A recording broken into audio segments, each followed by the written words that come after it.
Hello, cartoon car collectors. We got some weird ones today. These are from the TV show Ultraman, or movies Ultraman. I've never watched Ultraman. All I know is I've seen action figures of silver dudes wearing weird outfits and masks and stuff like that. But anyways, there's a line of coffees called Wonda in Japan, and they have these freebies that come on the top of a can of coffee, and this is the collection here. So I picked up these two because they're cars. You know, I like cars. These are a little bit weird. Oh, that's an Ultraman, I guess. This weird silver and red masked dude that fights evil monsters and stuff, I'm imagining.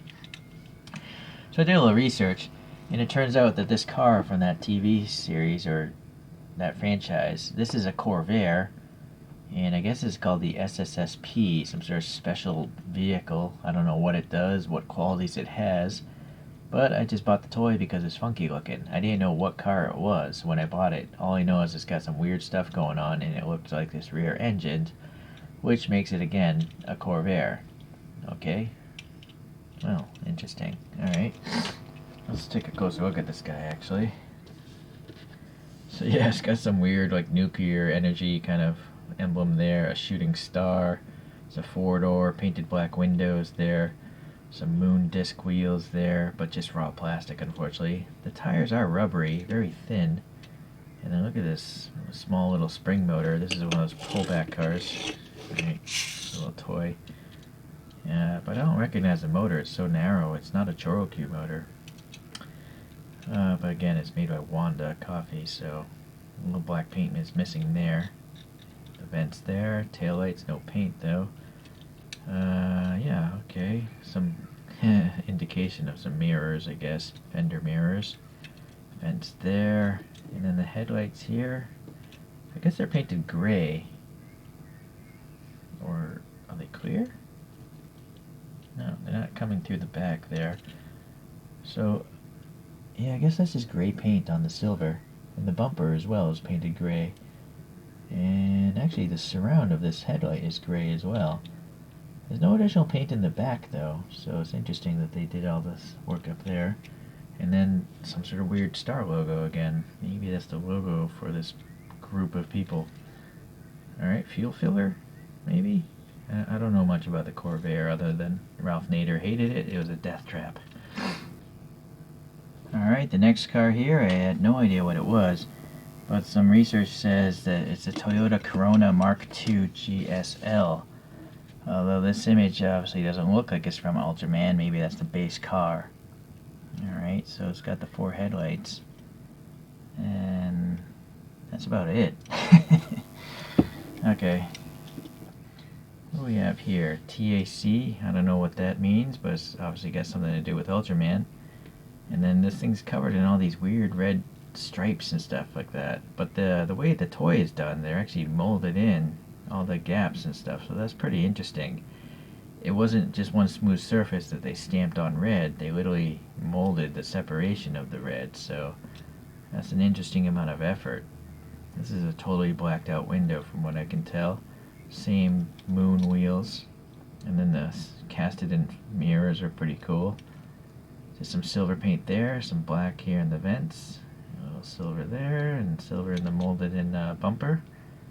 In marker indication, door handle indication, tail lights, yeah, no paint unfortunately. Yeah, so, okay. Yeah, it's weird that they don't write Wanda Coffee or Ultraman or anything. Maybe that's what that is. I don't know. It says copyright something in Japanese. Okay, well, yeah, they're interesting cars. I'm still not going to watch Ultraman, but I'm glad I got these. I like cartoonish looking vehicles. Even though I'm not familiar with these cars so much in real life, I know that they don't look like the real thing due to their weird proportions.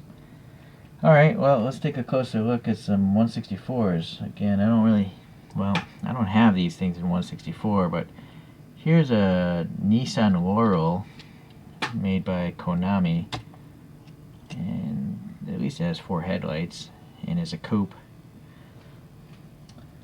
And I guess for the other one, I'm going to put another Konami, and this is a Hino Contessa which I believe is a rear-engined car, and it also has 4 headlights. So not the exact same cars, but kind of close now that I think about it. The Hino is also a 4-door. Alright, so guess we don't need to dwell on those too much since they're not the same vehicle. Alright, let's compare it to a couple more choro-qs, or cartoonish cars.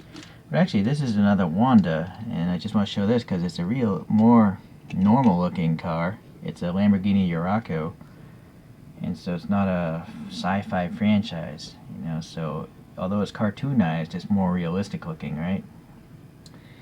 Okay, but let's get into some well, here's another one. This is a police car.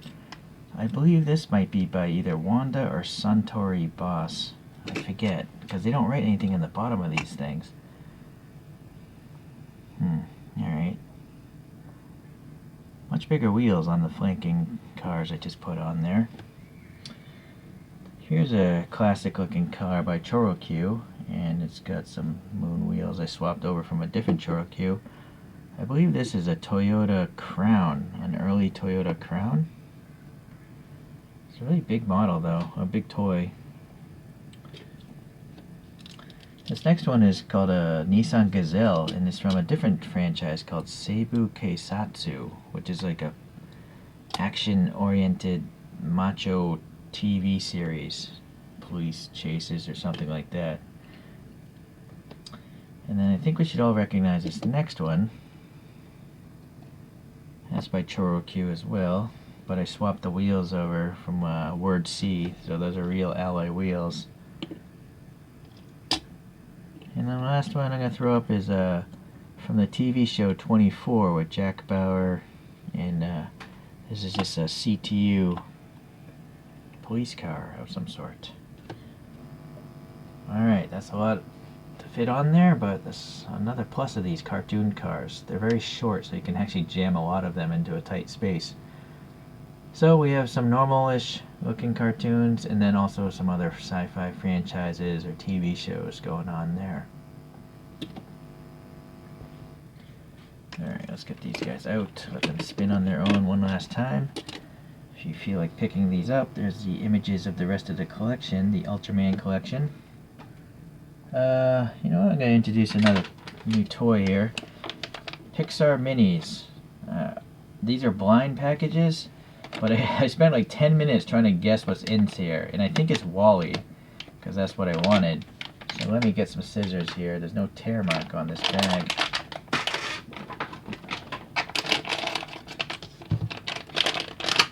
Alright, I did guess right. It is Wall-E. It's much larger than I thought it would be, though. But Wall-E sci-fi, Ultraman sci-fi, I thought it'd be a good time to introduce this one to my collection of comic characters. Alright.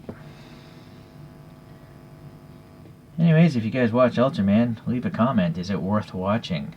And if it is worth watching, is there anywhere online I can actually watch the first episodes for free?